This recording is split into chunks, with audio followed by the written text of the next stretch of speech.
Mais Sakura, c'est Morgane et Rosalis. salut. Salut. Aujourd'hui, on fait notre top série 2020. On y va. Allons-y.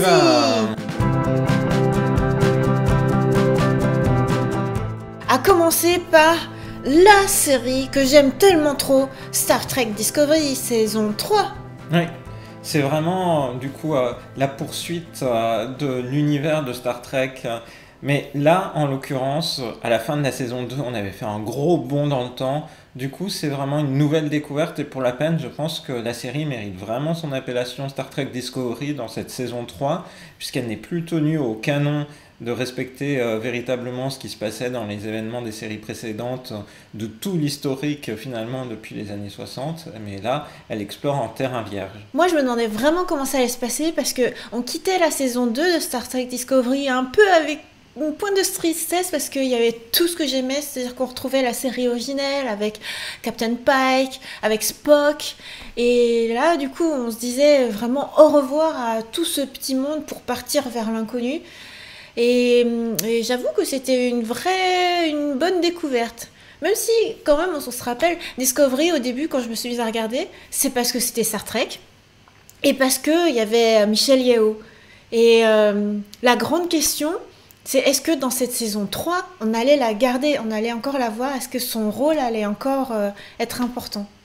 Star Trek Discovery a vraiment fait un reboot de cet univers-là, globalement de Star Trek, puisque, pour rebondir sur ce que tu dis, on sait qu'il va y avoir un certain nombre de spin-offs, donc de séries autour de Discovery. Parmi ces séries-là, il y a une série autour de Pike, donc on sait déjà que ce même Pike Mais qu'on quand a est-ce que vu ça dans va la saison arriver? 2, avec le Covid, toute la production des séries Ah, a pris beaucoup plus de temps. Donc ça devrait arriver, j'imagine, 2021-2022, mais enfin ça va nécessiter encore un petit peu de temps. bah ça aurait Et été bien que ça parallèlement, arrive là, on parce que s- Captain Pike, c'est vrai, on va c'est vrai. l'oublier à force. Enfin non, on peut Mais pas, non, mais quand pas même. forcément. Si on faisait un parallèle, je dirais que dans l'univers d'ici, il y a le Superman qui apparaît dans Supergirl dès la saison 2, qui n'a finalement maintenant que, alors que Supergirl passe à sa saison 6, sa propre série dérivée, donc 4 ans plus Ouais, ça a tard. mis du temps. Donc on voit vraiment en fait que les projets de séries maintenant s'inscrivent vraiment dans des grands projets à long terme pour toute une galaxie de personnages. Et c'est aussi le cas pour Michel Yeo, puisqu'on sait qu'il va y avoir un En spin-off Giorgio, autour de ce personnage-là. Et la question l'impératrice. était de savoir comment, en fait, le lien serait fait plus tard entre eh bien, Star Trek Discovery et ce futur spin-off. La saison 3 apporte une petite réponse là-dessus, sans en dire plus, mais c'est très bien amené. Oui, mais du coup, on sait pas comment s'appellera la nouvelle série, on sait pas quand est-ce qu'elle Eh viendra, c'est... non. Oh, bon, Donc pour en venir oui, à cette saison 3, moi c'est vraiment une saison que j'ai aimée par la partie redécouverte complète de l'univers et puis aussi par son thème. Le thème vraiment de cette saison 3, c'est le lien et la connexion entre les personnages et leur univers.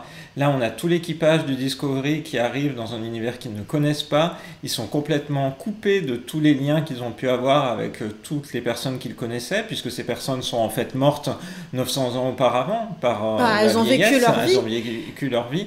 Et là, voilà, il faut tisser de nouveaux liens dans un univers qui est complètement à redécouvrir. Quelle est la place de la fédération Mm. comment en fait cet univers-là a évolué tant scientifiquement qu'humainement et avec des parallèles que j'ai trouvé assez pertinents comme toujours avec Star Trek avec la vie telle qu'on la vit maintenant. En fait, cette série a été tournée avant le Covid, Mm. donc les thèmes parallèlement font pourtant assez écho à la situation qu'on peut vivre puisqu'il est quand même beaucoup question du lien interpersonnel. Et voilà, donc moi je trouvais vraiment une saison très satisfaisante dans son exploration. Je suis vraiment curieux de voir dans quel sens va aller la série ensuite, puisque dans la saison 4, on peut dire qu'à la fin de cette saison 3, la série a une forme de maturité dans l'évolution des différents personnages. Et donc, Il y a un je genre de trouve que power-up. ouais, il y a un power-up global. Et Quand on puis, pense à Sailor Moon, dès qu'il y a un changement de costume, il y a un niveau de pouvoir et de responsabilité et tout ça qui change. Et là, et un power-up qui s'opère. Hmm. Sur les séries américaines, on parle souvent de la problématique aussi de la diversité qui est intégrée parfois de manière un peu artificielle. Je pense à Power Rangers où parfois j'ai pas toujours trouvé ça très pertinent, mais par contre, je trouve que dans Star Trek Discovery, on n'y fait pas attention. Oui, c'est Mais vraiment par beau. contre, ça incite vraiment à introduire de nouveaux types de personnages, notamment du coup, il y a un personnage non binaire qui est introduit dans cette saison-là et c'est très bien introduit, présenté, ça permet vraiment aussi d'élargir les horizons dans lesquels le spectateur vit. Et je trouve que c'est vraiment très bien mené. Donc la série, pour moi, c'est un gros coup de cœur. Oui, moi je trouve que c'est une belle série, enfin dans sa globalité, parce que tous les effets spéciaux sont vraiment très très beaux, très jolis, tu t'y crois complètement, et en même temps toute la nature qui peut être décrite, tout l'espace, t'es vraiment bien projeté dedans. Les valeurs qui sont véhiculées sont très belles aussi. Il y a toujours aussi des contrepoids. Enfin, tu vois, c'est pas, comme tu dis, c'est pas purement binaire. C'est faut que tu pèses aussi dans ton introspection et tout. Ouais, c'est une œuvre très riche. Mm. Mais j'ai quand même une petite pointe de regret d'être partie autant en avant vers une autre histoire. Parce que le fait d'avoir accroché avec Spock, tu vois, je trouvais que c'était vraiment bien. Mm. Donc, voilà. Mais du coup, ça devient une nouvelle histoire avec les nouveaux personnages qu'on aime, avec Burnham, avec tous ses coéquipiers. Et tout. Du coup, c'est vraiment bien. Mm. Ouais, je suis contente. J'ai hâte de voir la suite. Mais j'ai hâte aussi de voir les spin-offs. Mm. Ça Très fait hâte. beaucoup. Sachant que par ailleurs, l'univers Star Trek, il est vraiment devenu beaucoup plus vivace depuis la relance via Discovery, puisque Hmm. on a aussi eu cette année 2020 Star Trek Picard qui est Oui, arrivé. c'est donc notre coup de cœur suivant. Attends, sachant que bah, pour Discovery, en fait, c'est rien que pour Star Trek Discovery qu'on s'abonne à Netflix, quoi. Et donc, pour Star Trek Picard, c'est sur Amazon Prime. Mm. Donc Star Trek Picard qui permet du coup à Patrick Stewart de se remettre dans la peau de ce capitaine emblématique de Star Trek, du Star Trek des années 90.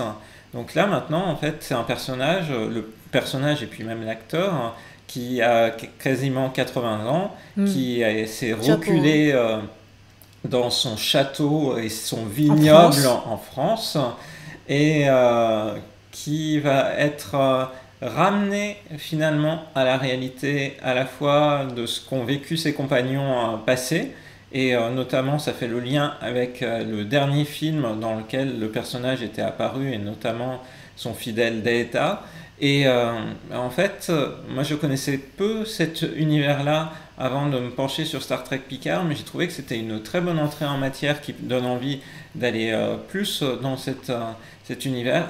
La réalisation est vraiment sublime. C'est une série courte, hein, encore plus que Discovery, mais par contre qui est vraiment une série d'ambiance assez étonnante. Hmm. Picard, j'ai plus eu du mal à me mettre dedans que Discovery, parce que Discovery, dès le premier épisode, j'ai tout de suite accroché. Pour l'histoire, Discovery, on faisait un trajet France-Japon, et je voulais regarder genre un seul épisode juste pour découvrir. En fait, pendant tout le trajet, j'ai pas dormi, j'ai tout regardé. Et Picard, alors là, oh, on s'y est pris en plusieurs jours. Parce qu'au début, c'est tellement contemplatif et tellement lent et tellement sur Terre que t'as un peu moins la sensation de science-fiction. Mais en fait, plus ça va et plus on découvre justement pourquoi cette retraite, pourquoi repartir au combat. Voilà, c'est vraiment intéressant, mais ouais, ça prend son temps au démarrage. Ouais, ça introduit aussi à la fois du coup des nouveaux personnages qui ont été apparemment des compagnons de Picard durant ces 20 dernières années, enfin les 20 années qu'on n'a pas vues. Il y a eu plein d'événements qui se sont passés sur lesquels la série tente de faire la lumière.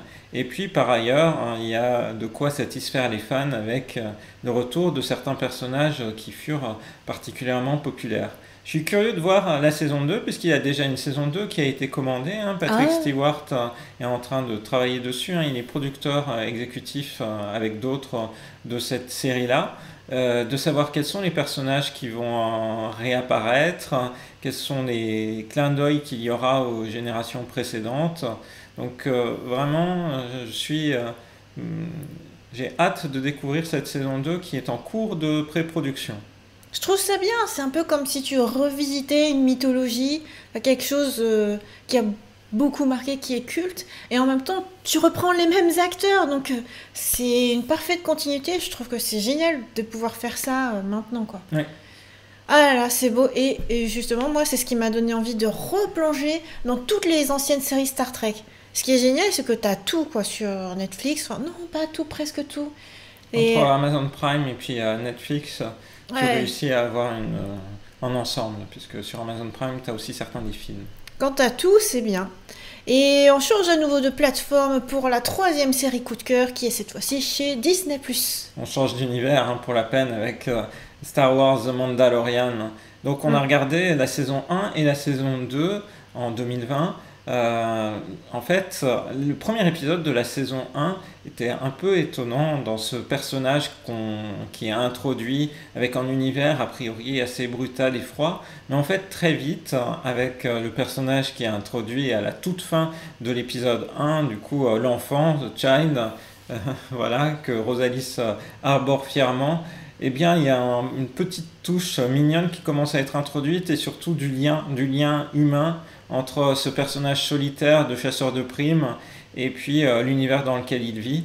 Et finalement, les deux saisons, c'est à la fois une redécouverte de l'univers de Star Wars, mais aussi pour le personnage principal, Mando, le Mandalorien, c'est vraiment une découverte aussi de cet univers dans lequel il vit. Il a été grandi, élevé au sein d'un culte, donc avec peut-être des This is the préceptes way. très très durs, pas forcément étayés, c'est à la limite du culte religieux. Et il commence à peut-être Tout évoluer Star Wars, et c'est ça? changer. Après, quand je disais que Star Trek Picard, ça prenait son temps au début, The Mandalorian, l'épisode 1, c'est encore plus. C'est pas que c'est lent, mais je crois, je sais pas pendant combien de minutes, il y a aucun dialogue. T'es juste à sentir l'ambiance, quoi. Et limite, la saison 1, en fait, tu vois, c'est une lente montée en puissance. Et là, la saison 2, je trouve qu'elle est encore meilleure parce que ça y est, le Mandalorian, enfin, t'as un petit peu dégrossi son univers. Il s'est octroyé une mission avec, je sais pas si je dis son Ben nom. non, l'enfant. Ok.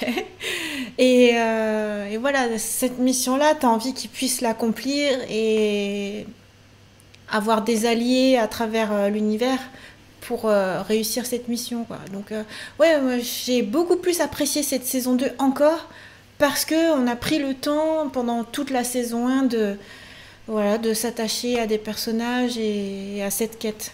En fait, dans The Mandalorian, je trouve que c'est vraiment là où on voit que Star Wars est un univers très adapté à la série télévisée. Oui. Moi, dans les films, j'ai toujours trouvé un peu regrettable qu'on doive aller très vite d'une planète à l'autre sans vraiment sentir les ambiances. Et dans Ah, une pourtant on prend série, son temps. ouais, dans une série, on a beaucoup plus l'occasion de pouvoir prendre son temps, Ah, c'est voire de sûr. revenir sur la même planète, et donc d'explorer Ouais. l'univers avec un nombre incroyable de clins d'œil aux séries précédentes. Et en fait, si la saison 2 elle est si forte, c'est aussi parce qu'il y a eu une attente et un attachement qui a été fait d'abord au personnage de The Mandalorian, et avant de commencer à reconnecter aux précédentes séries, aux précédents films Star Wars et aux séries animées Star Wars qui se sont tenues maintenant depuis une dizaine d'années avec Clone Wars.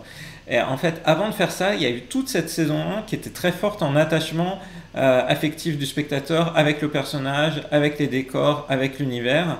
Et donc forcément, dans la saison 2, comme on est en train de passer une étape supplémentaire, et notamment The Mandalorian commence à s'inscrire dans la mythologie globale de l'histoire de Star Wars, et bon, sans dévoiler, mais on commence à enfin reparler d'ailleurs à la fin de la saison 1 de Jedi. Juste à en entendre parler, on comprend bien qu'il y a une trame plus large et plus vaste qui est en train de se faire et qui va servir de terreau aussi à l'ensemble de séries Star Wars qui vont arriver maintenant dans les prochaines années. Hein. C'est un projet très long terme avec une dizaine de séries qui ont été annoncées en décembre 2020 pour ensuite Waouh! 2021, 2022, 2023. Donc avec certains des personnages qui apparaissent dans la série, on peut imaginer les crossovers entre les séries qui vont donner encore plus de sel et de piment à tout ça. Et c'est aussi une très belle réussite artistique, puisque les visuels, les ambiances, les univers sont fantastiques.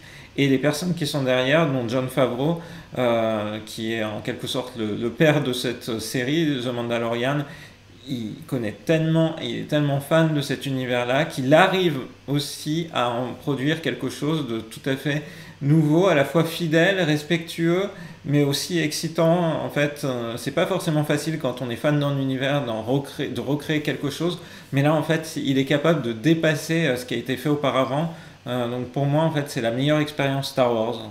Ouais, je trouve aussi que c'est même mieux que les derniers films qui sont Ouais, sortis, oui, quoi. oui. Et quand je parlais des effets spéciaux, pardon, dans Star Trek Discovery, dont je suis vraiment pleinement satisfaite, bah Star Wars, enfin The Mandalorian, c'est encore à une autre échelle, quoi. Là, on a regardé les making-of, c'est complètement impressionnant la technologie qu'ils utilisent, quoi. Genre t'avais un genre de hangar pièces vides ou plutôt pièces Un dôme. écran. Hmm.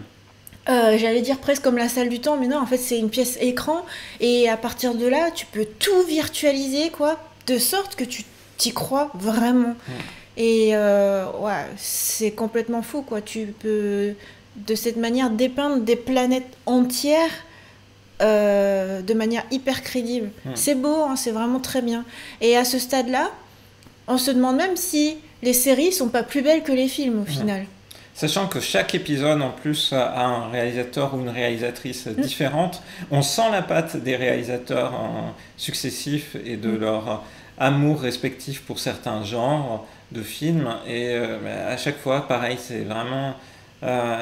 comme tu dis, c'est des mini-films, c'est vraiment, mais dans le sens mini, c'est presque péjoratif, c'est des films à part entière Oui, sur chaque télévision. épisode est un film.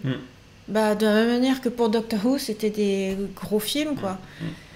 Voilà, donc Mandalorian, Voilà. Bah dis donc, t'étais passionné à fond, j'ai pas pu en placer une. Ah bah désolé, mais donc deux Non, mais c'est saisons très en bien. cours, 8 épisodes à chaque fois, donc c'est des saisons courtes. Hein. Ça, là où on voit aussi que le streaming change un peu la donne, puisqu'on avait l'habitude de séries de 22-23 épisodes qui étaient diffusées, on va dire de septembre au mois de mai, avec une pause au moment du mois de janvier. Mais là, on est clairement sur de nouveaux formats. Donc là, en l'occurrence, comme pour Picard d'ailleurs, série courte, là pour Mandalorian, 8 épisodes chaque saison.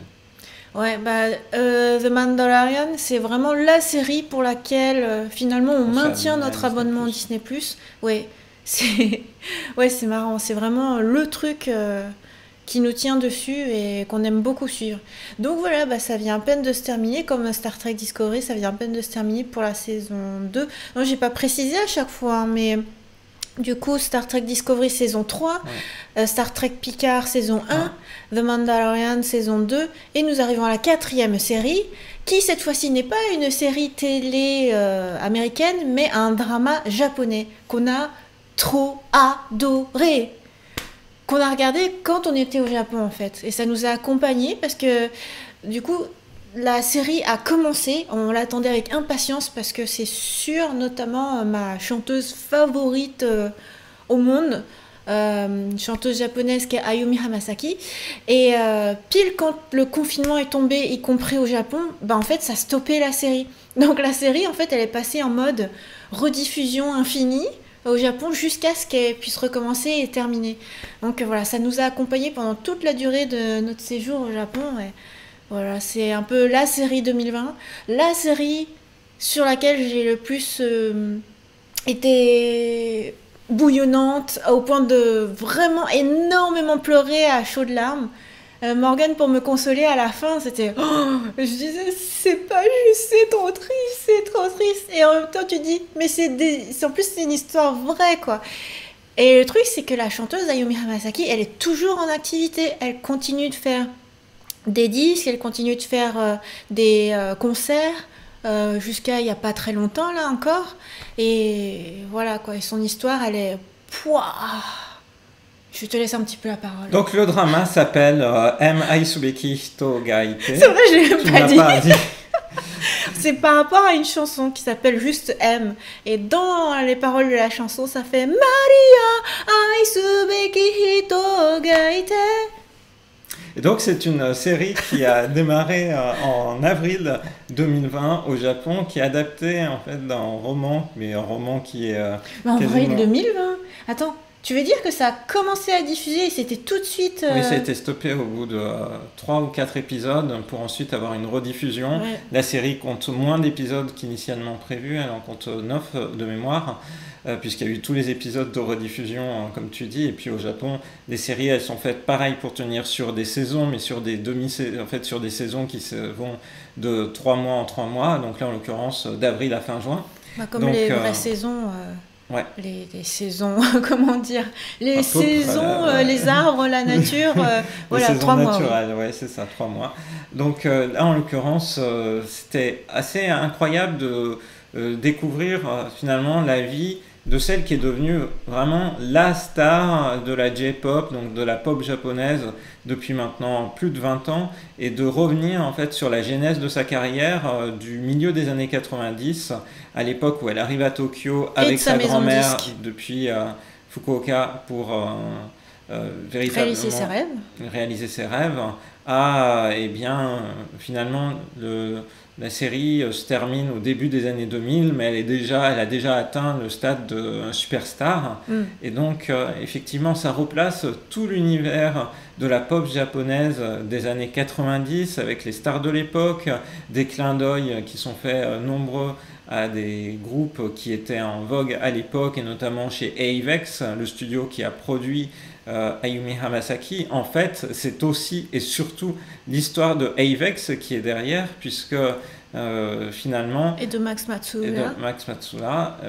Ayumi Hamasaki a été produite au sein de ce studio qui s'appelle pas Avex dans la série, qui a juste un nom différent, mais au final, c'est Avex, on le sait, parce qu'en plus, c'est eux-mêmes qui ont sponsorisé la production de ce drama.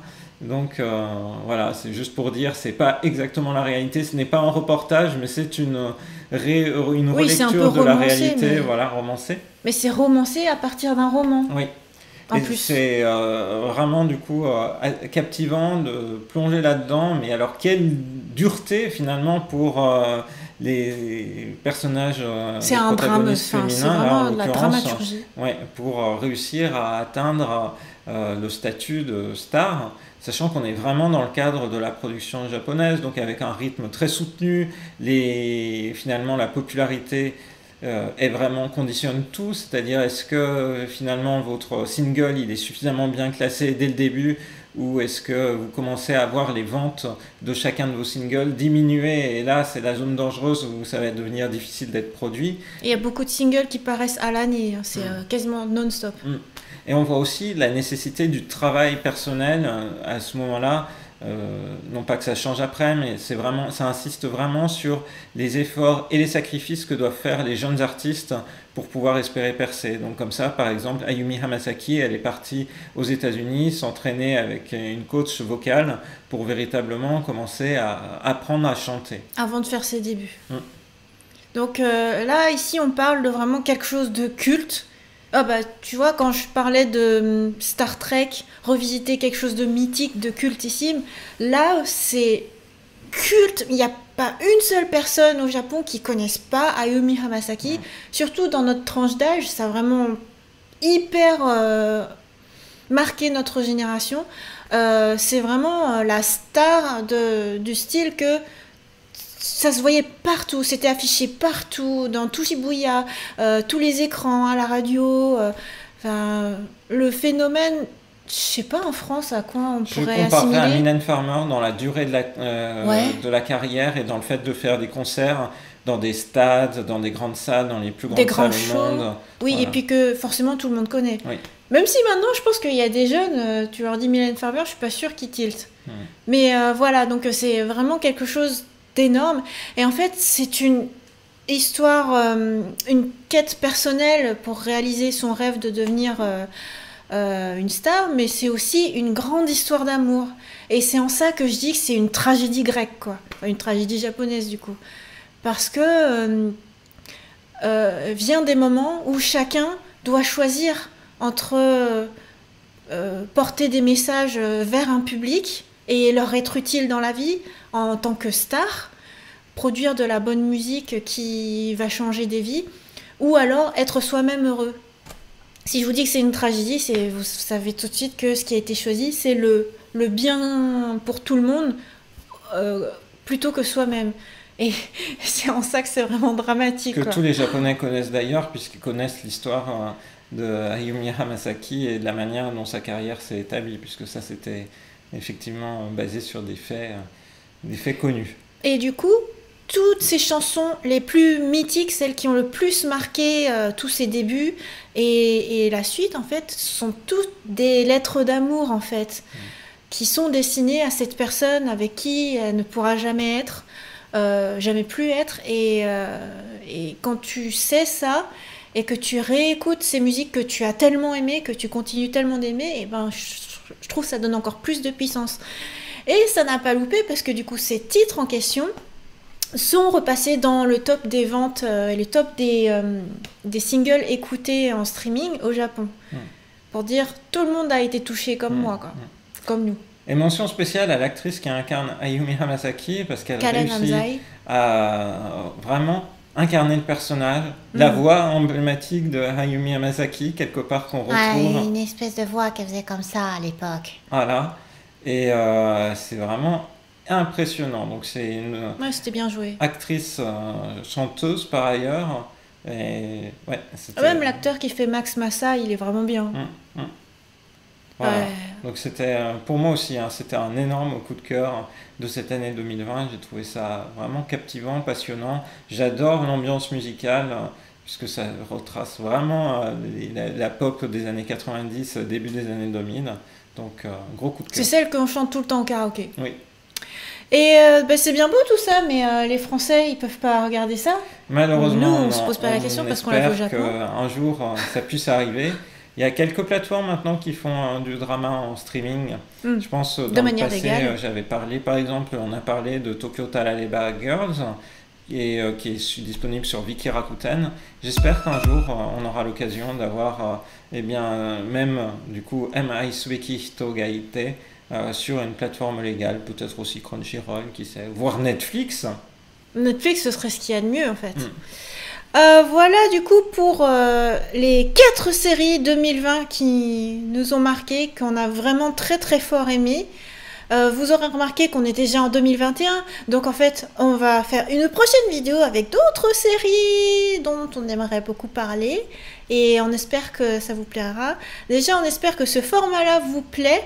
Voilà, moi j'avais envie de parler de séries parce que en ce moment, voilà, je trouve que c'est chouette de se plonger un peu dans de la fiction, même de la science-fiction. Et avec le streaming, maintenant, beaucoup de choses sont accessibles. Et voilà, je trouve que c'est chouette, quoi. Moi, j'aime beaucoup ça. En fait, le top 2020, on pourrait presque dire que ça a été le top du dernier trimestre 2020, mais il y avait plein d'autres séries dont on pourrait encore parler. Et peut-être que ça sera un jour le cas. Il y a eu d'autres séries pour lesquelles, par exemple, j'ai eu un coup de cœur. Je pense à Emily in Paris, Dash et Lily. Bref, il y a de quoi explorer un peu plus les séries. Donc, si vous nous dites que ce type de vidéo vous a plu, n'hésitez pas à le mentionner en commentaire, puisqu'on a de quoi parler d'autres vraiment excellentes séries qu'on a eu l'occasion de regarder en 2020. Et on espère que du coup, ça vous donne des idées de séries dans lesquelles vous plongez. Moi, je remercie Rosalie pour tout ce qui est Star Trek, parce que j'ai même pas du tout grandi avec la culture Star Trek. On va dire les premières choses Star Trek que j'ai pu regarder, c'est les films, des reboots fin des années 2000. Oh là. Donc, comment c'est possible? Mais parce comment est-ce possible? Des fois, on passe à côté de certains univers. On est plus Star Wars que Star Trek, et puis voilà. Rien à voir. On entend parler. Ça n'a rien à voir. On en entend parler par-ci par-là, mais voilà, on peut passer à côté de choses. Mais comme on était passé aussi à côté de Doctor Who avant le début des années 2010.